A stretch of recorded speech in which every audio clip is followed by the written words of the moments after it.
अस्सलाम वालेकुम जी। मैं डॉक्टर फैसल मतलूब। कान का डिस्चार्ज जो है ये कान में जख्म की वजह से हो सकता है, कान में कोई फिंसी हो, फोड़ा हो, उसकी वजह से हो सकता है, थप्पड़ लगने की वजह से कान की सोजश हो जाती है और कान से मवाद आना शुरू हो सकता है। बाज़ लोग कान में तीलियां वगैरह मारते हैं, सफाई वगैरह करते हैं और उसकी वजह से कान की नाली जख्मी होने की वजह से ऐसा हो सकता है कि कान से पीप आनी शुरू हो जाए और बाज़ का कान में कोई फिंसी और फोड़ा बनकर रतूबत का इखराज का बायस बनता है। कुछ लोगों को शदीद सर्दी लगने की वजह से भी कान की सोजश हो जाती है और कान से रेशा या मवाद निकलना शुरू हो जाता है। बाज़ का किसी फ्रैक्चर की वजह से, चोट लगने की वजह से भी ऐसा हो सकता है। नाक, कान और गले की इन्फेक्शन की वजह से कान में दर्द होके कान की नाली की इन्फेक्शन होने की वजह से मवाद वगैरह आ सकता है, रेशा आ सकता है। ये कुछ वजूहात हैं जिनको हमने डिस्कस किया है। अब हम डिस्कस करते हैं कि अगर कान में प्रॉब्लम हो जाए तो कौन कौन सी अलामत आती है। कान की नाली की सोजिश की वजह से मरीज को बुखार हो जाता है, कान से मवाद आना शुरू हो जाता है। कान से मवाद आम भी हो सकता है, सादा मवाद भी, और खून मिला मवाद भी आना शुरू हो सकता है। मरीज को कान में शदीद दर्द होती है और मरीज को बाज़ दफ़ा कम सुनाई देता है। कान से पीप निकलना मुसलसल भी रह सकता है और पीप की वजह से कान के पर्दे को भी नुकसान हो सकता है, जिसकी वजह से कान में पीप की अलामत पैदा हो जाती हैं जो सख्त तकलीफ का बायस होती हैं। अब हम होम्योपैथी की चंद अद्वियात डिस्कस करते हैं जिनमें जिनके इस्तेमाल से कान के अमराज पर काबू पाया जा सकता है। आज की वीडियो में हम सिर्फ कान से जो पीप आती है, रेशा निकलता है, कान की जो फिंसी और फोड़ा है उसको डिस्कस करें। उसके हवाले से मैं चंद मेडिसिन आपके सामने रखता हूँ।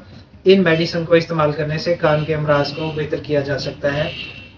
जो लोग वीडियो देखकर अद्वियात इस्तेमाल करते हैं, सबसे पहले तो उनको ये मशवरा है कि आप अपने करीबी अच्छे होम्योपैथिक डॉक्टर से चेकअप करवाकर फिर अपनी दवा लें तो आपको ज़्यादा फ़ायदा होगा।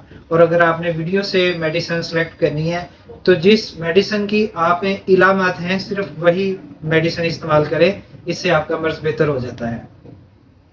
हिपरसलफ ऐसी दवा है जो कान के तकरीबन तमाम अमराज में काबू पाने की सलाहियत रखती है और कान में पीप आती हो, कान में फिंसी हो, फोड़ा हो, शदीद दर्द हो, हिपरसलफ कान के इखराज को ख़त्म करने की सलाहियत रखती है।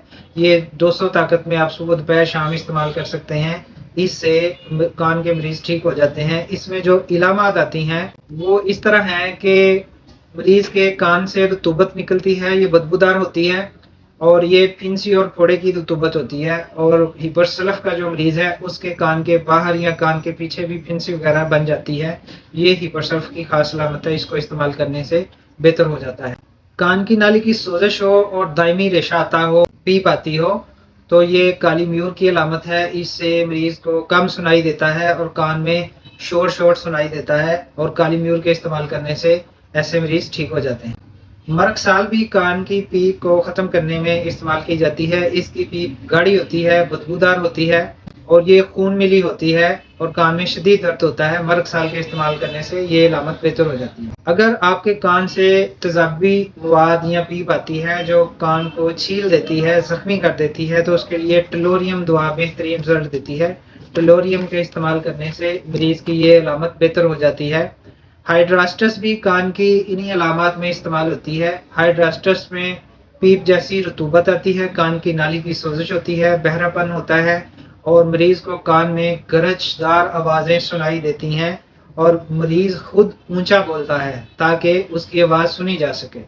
मरीज़ का खुद ऊंचा बोलना हाइड्रास्टस की खास अलामत है। इससे हाइड्रास्टस देने से ये अलामतें बेहतर हो जाती हैं, पीप आना बंद हो जाती है। कान की बदबूदार रतूबत में सलेशिया भी इस्तेमाल होती है जो कान की सोजिश की वजह से रतूबत आती है। सलेशिया उसमें इस्तेमाल करने से रतूबत खुश्क होकर ख़त्म हो जाती है।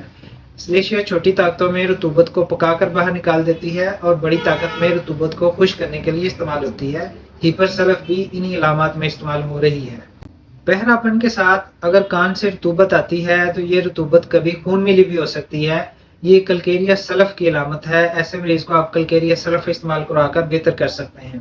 पल्साटिला भी कान की अलामत में बहुत अहम दवा है। ये भी बड़ा अच्छा रिजल्ट देती है। इसकी अलामत में मरीज की कान से निकलने वाली रतूबत बदबूदार होती है और बहुत गाढ़ी होती है, बलगम की तरह की।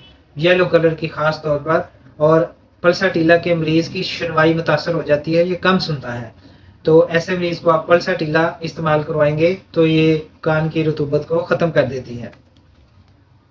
अब हासिल हसूल ये है कि हिपर सलफ़ हर किस्म की रतूबत को ख़त्म करने में लाजवाब दवा है। आप इसको बिला इलामत इस्तेमाल कर सकते हैं और हिपर सलफ़ बहुत अच्छा रिज़ल्ट देगी। तकरीबन कान के तमाम अमराज़ को बेहतर करने की सलाहियत रखती है।